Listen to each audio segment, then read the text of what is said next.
Assalamualaikum warahmatullahi wabarakatuh. Perkenalkan, nama saya Julius Cesar Kultom, dan di sini saya ingin menceritakan biografi sosok seseorang yang sukses di Indonesia. Bukan hanya sukses tetapi juga terkaya dan menginspirasi di Indonesia. Tapi sebelum saya masuk ke dalam perjalanan karirnya, saya ingin menceritakan dulu biodata beliau. Beliau bernama Eka Cipta Wijaja atau bernama Cinanya Oweng Tichong, lahir di Cina 3 Oktober 1923, wafat di Jakarta 26 Januari 2019. Mempunyai 3 orang istri, Tritil Dewi Leslai, Mili Piri, Litra Herwati Rusli, dan mempunyai banyak anak, Tugu Ganda Wijaja, Oyong Leong, Frankie Osman Wijaja, Indra Wijaja, Frankie Wijaja, dan masih banyak lagi jika saya sebutkan satu persatu. Beliau merupakan sosok pendiri dari perusahaan Sinarmas Group. Jika kalian tahu perusahaan yang dikelola beliau, perusahaan itu mempunyai banyak sekali sektor, mulai dari sektor pembangunan, sektor perbankan, telekomunikasi, energi, hingga kesehatan dan pendidikan.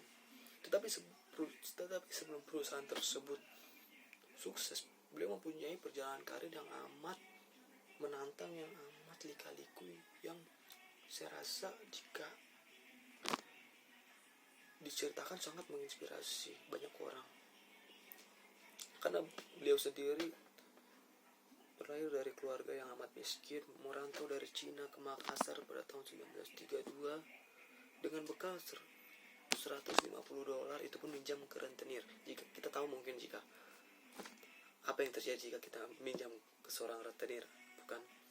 Sejak kecil ia terpaksa berhenti sekolah demi membayar utang keluarganya, mulai dari berjualan permen, biskuit, berjualan kopi, hingga apapun dilakoninya demi membiayai kehidupan dirinya dan keluarga. Ketika usahanya tumbuh pun ia diuji.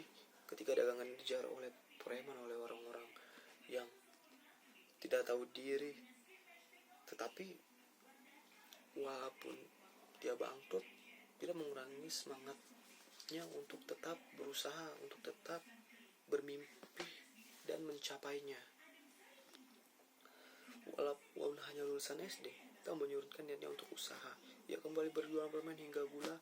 Hasil berjualan ia kumpulkan untuk modal usaha yang baru, yang usaha modal yang meyakinkan, yang menjadi cikal bakal terbentuknya perusahaan Sinarmas. Eka Cipta kemudian membeli perkebunan kelapa sawit di Riau, mendirikan perusahaan Sinarmas di situ. Dari situlah usaha terus berkembang. Ia memperluas usahanya ke sektor perbankan, kertas, hingga properti melalui bendera Sinarmas Group. Kini grup Sinarmas dikenal sebagai salah satu perusahaan terbesar terkaya di Indonesia. Eka Cipta juga sendiri dikenal sebagai salah satu pengusaha atau orang yang masuk beberapa perusahaan yang terkaya di Indonesia.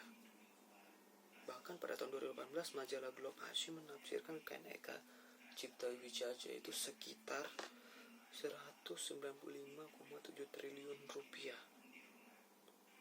Sangat besar, bukan?